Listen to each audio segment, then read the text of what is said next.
I really do need a glass of wine. Is it Katie come? Friends, family, dearly beloved. Today is a sad day. It's a day of mourning. It's a day of sorrow. It's a day of remembrance. It is a day in which we celebrate Jordy's birthday. 8 years old today. He is a good little dog. Jordy is looking up the door. He's looking up the driveway. He's waiting. He's searching. There's an empty place at the table tonight. There's a voice that's following still. There's laughter that is going away. Steve Payne was a good man, a kind man, an honest man, a generous man. Who amongst us did not feel his generosity, his hospitality, the love he so freely gave to all of us? He's gone. But he's not forgotten. He's in our hearts, our memories. It's in the faces of his children, his grandchildren, on and on. I don't know what happens next. Great beyond. It could be something, it could be nothing at all. But I do know this, that tonight in Valhalla, the flames burn so much brighter. Because Steve's thrown on another line. And the line at those pearly gates is starting to back up because Steve is talking. And in Stokokor, the warriors welcome a hunter with his bow. At times like these, we reach for words. We want words of radiance, words of meaning, words that express what we're feeling. We reach for the olden ways, the old Latin, the omne domine, ashes to ashes, dust to dust. We reach for prayers. We reach for magic words. I'm not a religious man, but join me in this oath. Spread your hands wide, for how else can you give and receive? Just as Steve gave and we received from him so much love. Get off your knees, hold your heads high, breathe in the air of this beautiful world that Steve loved so well. If he were here right now, if his Force Ghost were here right now, he would say one thing. That's not true. He would say so many things. But the gist of what he would say, very simple as well, is live. Live.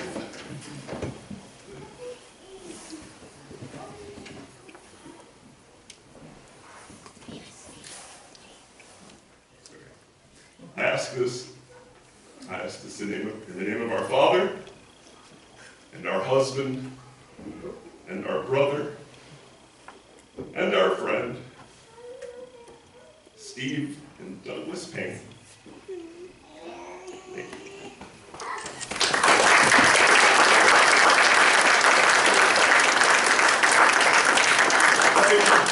Anyone would like to come up and tell us Steve's story? I know we all have such wonderful memories of him. Please come on up. Formality. Come on up.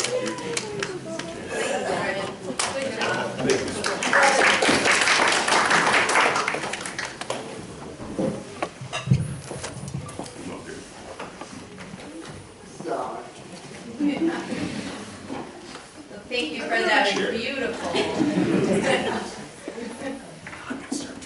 Well, hello everyone. I'm Angela. I'm Steve's daughter. I'm so glad you all could make it today. It's so wonderful to see how many people treasure his memory and who he touched and impacted, from the Boy Scouts to the hunting club to all of the things he participated in. One of the things I remember about my dad is, for the longest time, all I wanted was a cat. For years and years and years, why do we have to have dogs? And finally my dad showed up in his beat-up truck with a little gray cat. And he said, here you go, his name is Gandalf. I was about 10 or 11, and I said, Gandalf, what a stupid name. And he said, well, you got to get yourself to the library and read this book by J.R.R. Tolkien. And so I did. I read The Hobbit, 5th grade, and I realized just how cool the name Gandalf was for a little pretty cat. And on the back of his memorial card, you will see a passage from a J.R.R. Tolkien poem, and I'm going to read that poem for us today. Here's our pristine card. Roads go ever on and on, over rock and under tree, by caves where never sun has shone, by streams that never find the sea, over snow by winter sown, and through the merry flowers of June, over grass and over stone, and under mountains in the moon. The road goes ever on and on, down from the door where it began. Now far ahead the road has gone, and I must follow if I can, pursuing it with weary feet until it joins some larger way, where many paths and errands meet, and whither then, I cannot say. The road goes ever on and on, out from the door where it began. Now, far ahead the road has gone. Let others follow if they can. Let them a journey new begin. But I, at last, with weary feet, will turn towards the lighted inn, my evening rest and sleep to meet.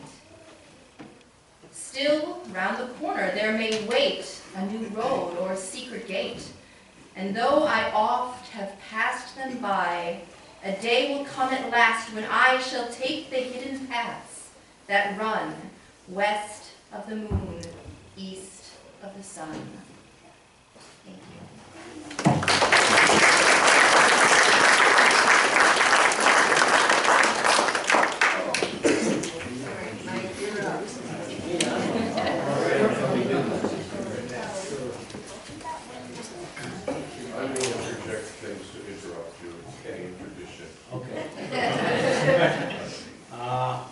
I was Steve's older brother by 2 years, and we just had a lot of fun together. We used to go catching snakes, you know. It's one of my favorite memories of him. Is like we go into the field and pull up a piece of cardboard, and there's all these snakes would be there when we catch snakes. He's the only person I ever know that got bit by a garden snake. I remember he had a surprised look on his face, but he didn't cry. Anyway, and, you know, being a big brother, we had a lot of fun together. One time we went to this field, and of course I brought a book of matches, and we were playing with matches, and we went home. And, well, a little while later, I looked out the window, and there was fire. I never said anything.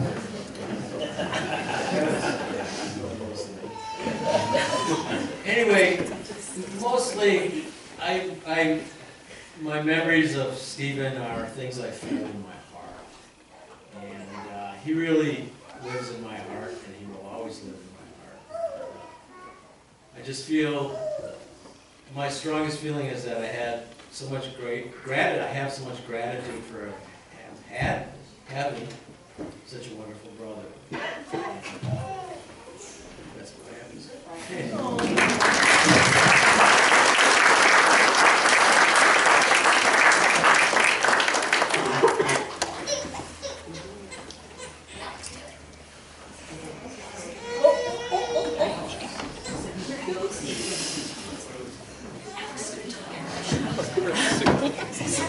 Uncle Steve was the best godfather that I ever had.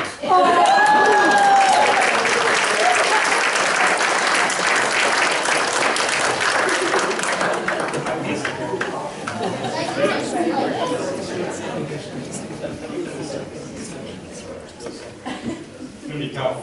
No, just a second. I met Steve in 7th grade. My name is Bill Summers. We went to junior high school together. And I remember he walked up to cops with me every time I wanted to apply for a job there, because Carl Kopp, you had to show up at least 3 times before he'd hire you. And since I had to walk past Steve's house every time I walk up to cops, I grabbed Steve, he'd walk up with me. And I did get hired in the 3rd round. And then we'd take our big money, like $20 paychecks, and go get rolls of dimes, and then head down to, was that the Sport Bowl on Belize Street? And rifle all those dimes into the little arcade machines, and just love it. Those are my favorite memories. Let's see. Thank you.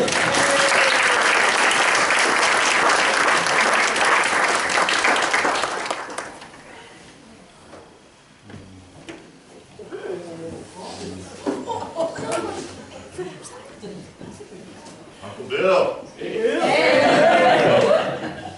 So Steve's my brother-in-law, and when Jackie and Steve moved up from Florida back to Wisconsin, he was doing roofing. I'm in the material handling business, so I was selling racking and shelving. A lot of this stuff had to be installed. So fortunately for me, over the years, I did a lot of jobs with Steve. I hired Steve to do my work. But in the beginning, one of my largest accounts was Safety Clean. Now, Safety Clean at that time was at its peak, not like it is today. But around the entire country, in every state in the union, they had a location. They had to put a mezzanine in and shelving, and Steve would get out, fly out, hire some local guys, and get the job done. So after a few jobs, I started getting a rumor that Steve had been calling my customer, the end user, found him eligible, and complaining about the jobs. Right? So I was really concerned because that's my biggest account. I want to screw this up. So I called Bob down there and I said, Bob, what seems to be the problem? I heard Steve has been calling you because there are problems on the job. Oh, he said, Bill, don't worry about it. So what do you mean? He said, well, after the first time I was kind of trying to figure this out. So now from now on, he said, every time he calls me, I pick up the phone, he starts telling me all the things that went wrong. So then I put the phone down, and then every once in a while I would pick it up, and he'd still talking. After a while, I figured I'd just try and keep it, abreast of what's going on. At the end of the conversation, Steve would say, yeah, but you're good to go. I took care of all the problems in the He did a hell of a job for me.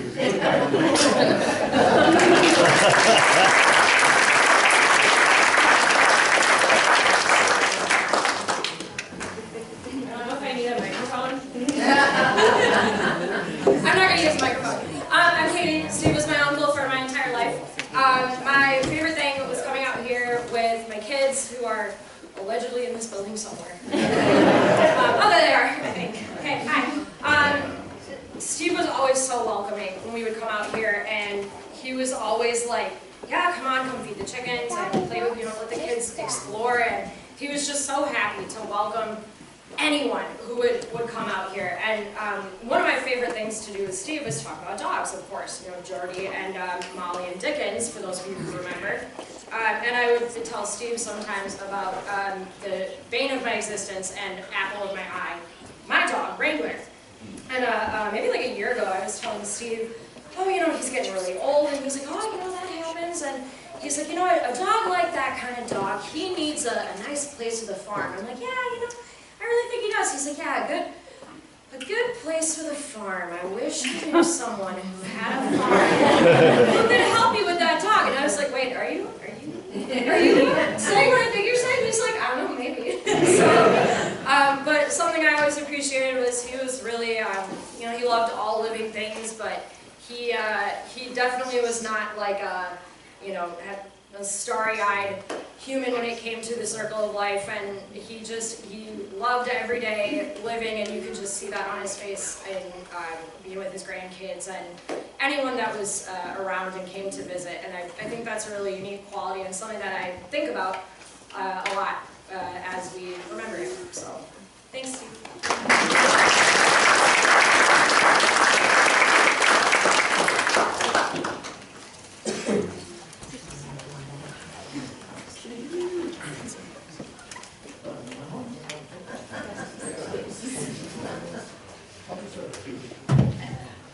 next door. And eat my chicken's raisins. They introduced us to chickens and how wonderful they are. And Steve never cared that I'd pick the chickens up and take them across the road and take them in my house and dress them in Santa Claus. That's awesome. And he would show up on our doorstep. Here's some honey. Here's some maple syrup. Here's some venison. Here's some eggs. We never knew what we were going to get when we opened the door. It's always an adventure. And he would always come over, and I was burning. I love to burn things, and he loved to burn things. And he'd come over to see what I was burning. We'd have a wonderful talk. And just a few weeks ago, the tree fell down in our yard, which you probably saw when you came in here, the big tree.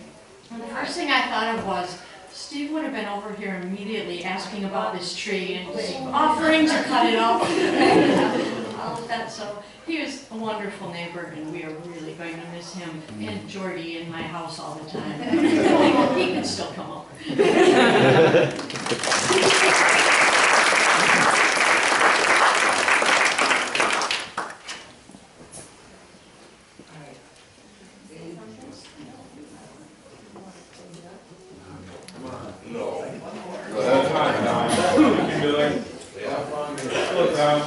Hello, I don't need a microphone, I'm a big mom.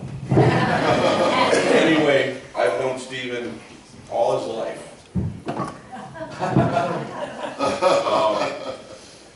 I can remember him as a kid. He did some foolish things. He and his friend Peter, Lucido, they would catch bees and put them in their mouths. Well, Peter got stung, and Peter's father came over to discipline my brother. Bad choice for Mr. Lucido's flat tires were my fault. And as we grew apart. I can see pictures of him that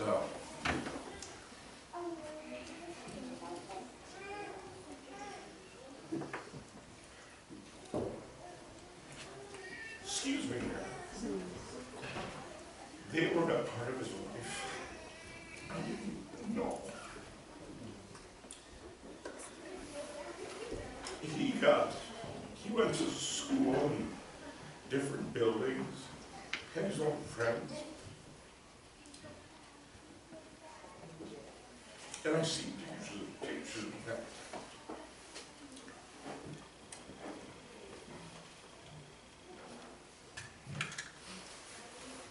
I realize how happy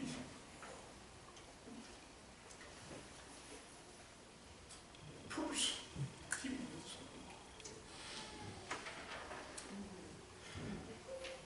And then we grew up and we had our families and did those things, and then I would come out to visit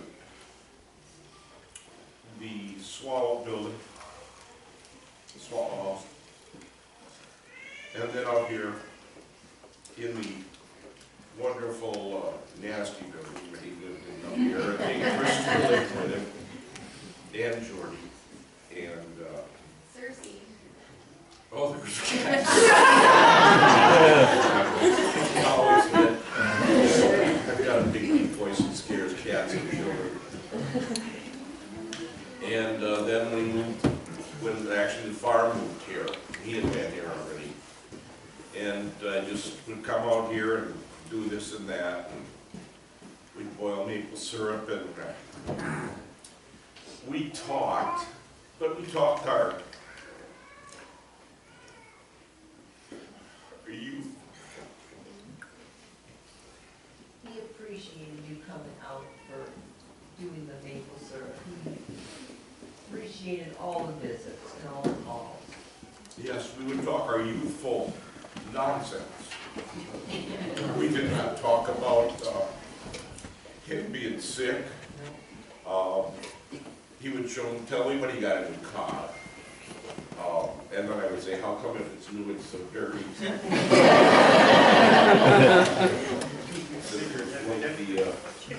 looks like we had an explosion here of coffee cups.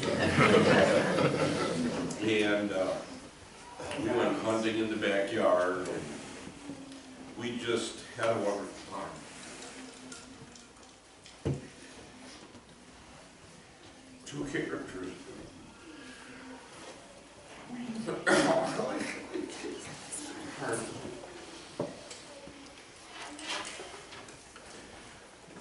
Two characters that we knew as children from cartoons were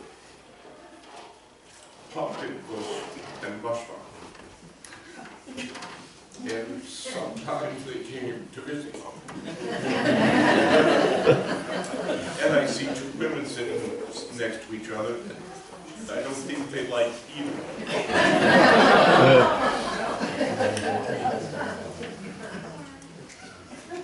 Wasn't I always telling them? I always knew who was on the phone by the character on my end.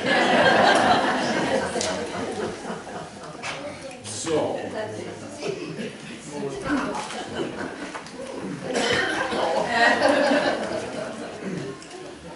on Friday the 7th of November, Steve and I set up a blind in the backyard. And our conversation when I left was, I'll come out here next week and we'll take it to Fred. And I called Steve and Jackie answered the phone and she said, we're going to the hospital. Hear that siren? Ambulances were on its way. Okay, well, yeah, she said that, I don't remember. But, anyway, we didn't go to Fred's. I went to see him at the hospital one day. He talked about this and that and the other thing, and I needed some acetylene and such, and oh, I got it in the garage, we can get it. And that was the last time I spoke with him. I think that might have been the last time he had a lucid talk. Anyway. Well, except those spies in Russia. Well, that's possible. He never told me about those, so it had to be really secret. In Russia watching the spies for a couple days. Yeah, so I went back later one afternoon and just played music for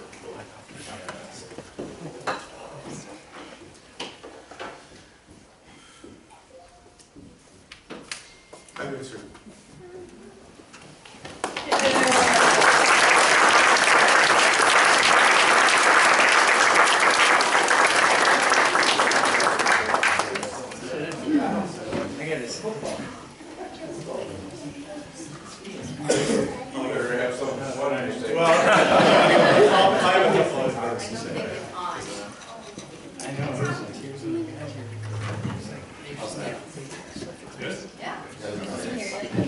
So a lot has been said already. I know it's hard for a lot of get up there in front of everybody. It's difficult because Steve touched us a lot in a very personal way. My father mentioned that Steve worked for him for a number of years, and on those job sites, I was along for the ride on a lot of them. So I was young. I was maybe 15 when I started working with Steve. And he was nice enough to give me good work. At 15, he'd pay me like $20 an hour, which I thought I was like, this is good stuff. But my alternative was making $3.75 at JCPenney's.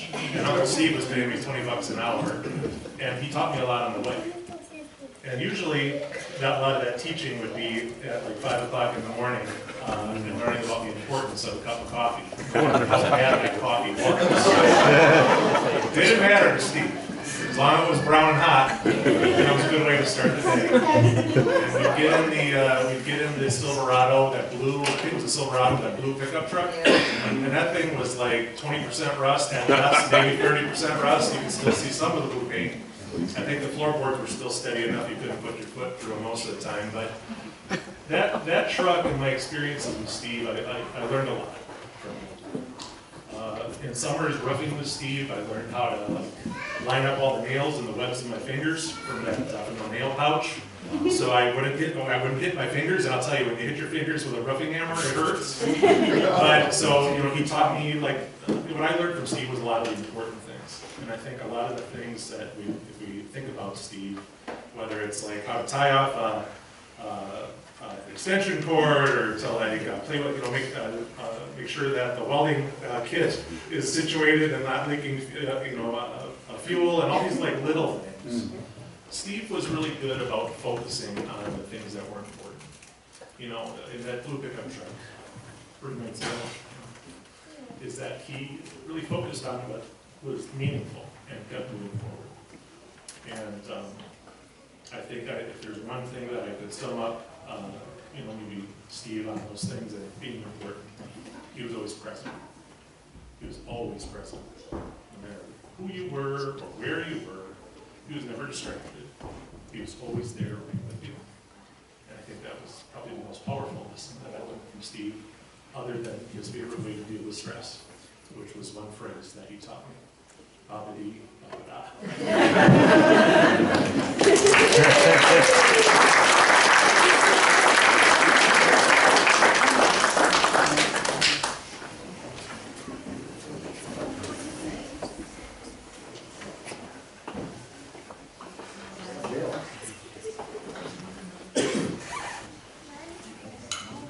Well, I knew Steve since junior high, and Best man in our wedding. yeah, and I could say, he was a really kind fellow, but I just thought I'd tell a story about when we were 16. We decided to go to a rock concert to visit Mike. We told our folks we were going to visit Mike to check out colleges, and went to a rock concert. And when we got, he had a brand new, for him, a 60s red Bonneville convertible. And so we were heading to La Crosse, and we got to Neilsville, and he swerved off the road to avoid a big snapping turtle, and we broke the oil pan. So we got towed into Neilsville, and we had just enough money to fix it, with just a little bit of money for groceries, and we went into the grocery store before they closed for the weekend, and got bread and peanut butter. And I told them, and I said, well, we'll get this manwich, and then we'll go on the bread too. And he said, Dad, you need meat with that. And I'm like, no, it'd be fine, you know. And the last time I saw him, he still was reminding me there wasn't any meat. And there one other car story, since somebody brought up the cars. He had an old 1960s 3-cylinder Saab, and he asked me to ride in it. It was broken, and we were going to tow it back home. So he tied a rope to the bumper and pulled me on rush hour. We were crossing Brookfield Highway in Brookfield, and I was driving the Saab, steering the Saab, and right, we got about halfway across that road in rush hour, and the bumper popped right out. I saw him drive off with this bumper, and all these cars right at me. And the funniest thing was, we had taken that car out to our cottage like 6 months ago, and the hood, the trunk kept popping open, so I took my dad's anchor and tied it onto his trunk so that it would stay down. And as he drove off, that bumper, the trunk came up, and there it was like, there's my dad's anchor. He's been after me forever to find that anchor. Anyways, those are, anyways.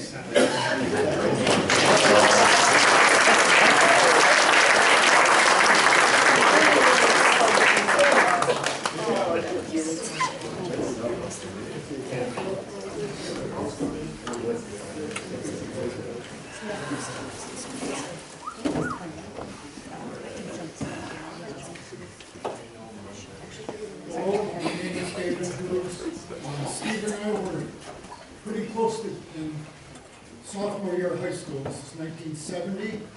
One of my favorite short stories is there were a row of office buildings on Highway 100 across from Mayfair. We went into one of those buildings, into the broom closet, and stole a case of toilet paper. Drove it to Mayfair, hopped on a bus, went down to Hart Park, and handed them out like candy at a Toast of West football field. You never saw so much toilet paper on a football field. That's my Steve story.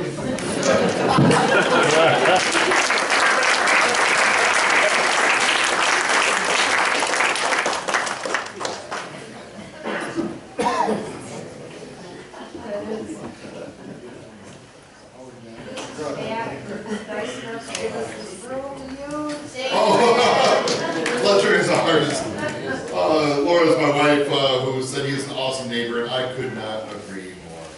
You two as well, Jackie. It just, you know, the house was empty out shortly after we got here, and we always wondered who was going to get there. And we are just so pleasantly surprised to have both of you. I think the first time I met Steve, I was working on some little wood project in my garage. And lo and behold, Steve just pops into my garage and says, "What you working on?" And it looks like you got some good equipment here. And I'm just kind of poking around. And he says, "You seem to know what you're doing." I said, "Well, I worked for my uncle when I was growing up. I was a carpenter, and I was for about 13 years. And so he said, "Well, I was a contractor." I'm like, "Okay, I'm trumped." And so exchanging stories back and forth. Well, every single time I was working on a wood project, I knew Steve was going to pop in. Every single time. And I'm just, probably because I worked for so many different contractors, I got intimidated. But in a good way, and he'd always come over, and I think he read me like a book. He'd come in and he'd start questioning why I'm using those screws, or using this, and why didn't you do it that way, and I start getting all nervous, and I'm trying to explain myself away, and then he'd just stop and look at me and goes, "I'm just picking on you." But every single time, it was awesome. But that wasn't the only time I saw him either. He'd just pop in every once in a while. And we'd always wave to each other if he's working hard in the yard. And one time we had a tree in our front yard fall over, and building and grounds came over and cleaned it up. That was great. But we're left with these stumps, and no one seemed to want to mess with the stumps at all. So I started Googling how do you get rid of stumps. And I thought, well, I'm going to burn them out with charcoal, because that was a way to do it. And one day Steve popped in, he goes, "How's that stump coming for you?" I said, "Really slow."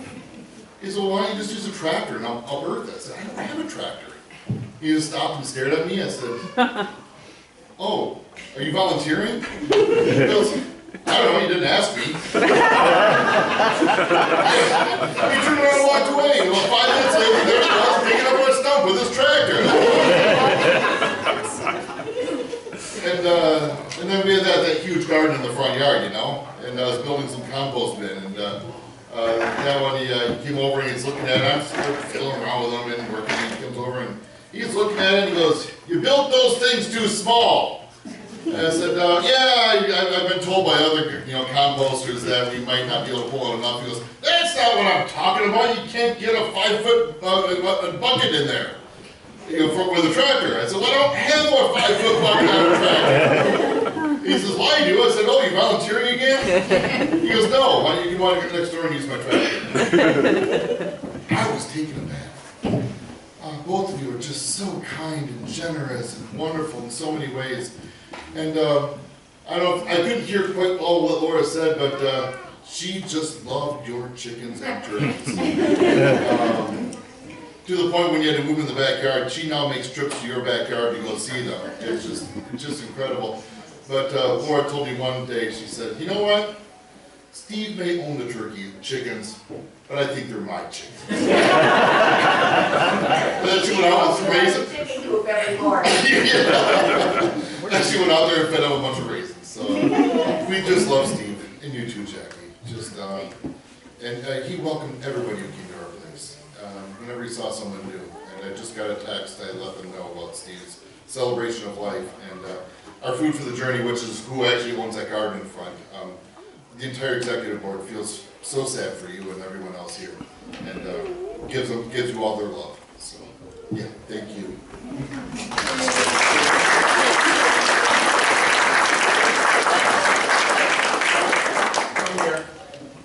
Can't leave.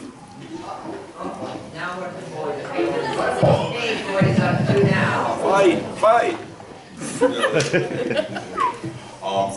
you remember you used to work with your brother at Howard Johnson's family?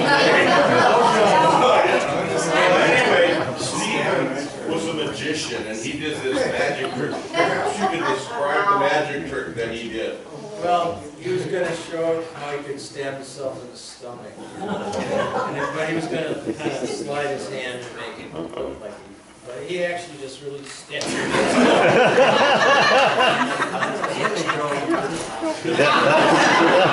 I just figured that one. And I think that's where he got that toilet paper.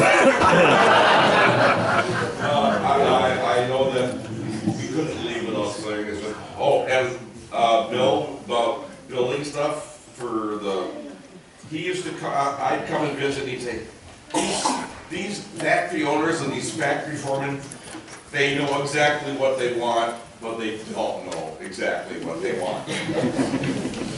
I mean, you go in here and I don't care, and they ordered everything and then Stephen had to get time and materials to fix it.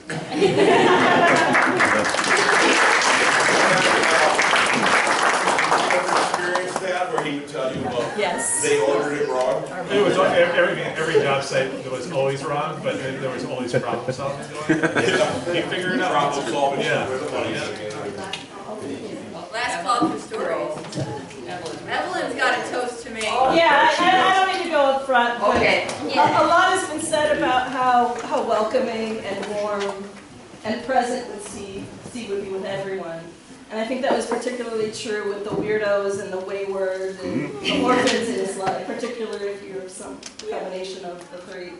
And as one of those weirdos and the wayward, I'll always be very grateful for his presence, his gentleness, his way of judging you without judging you. His humor, and for his sound advice always, to never let a sign tell you what to do. Whatever it was, don't let it make your house. Safe travels, Steve. Go blah.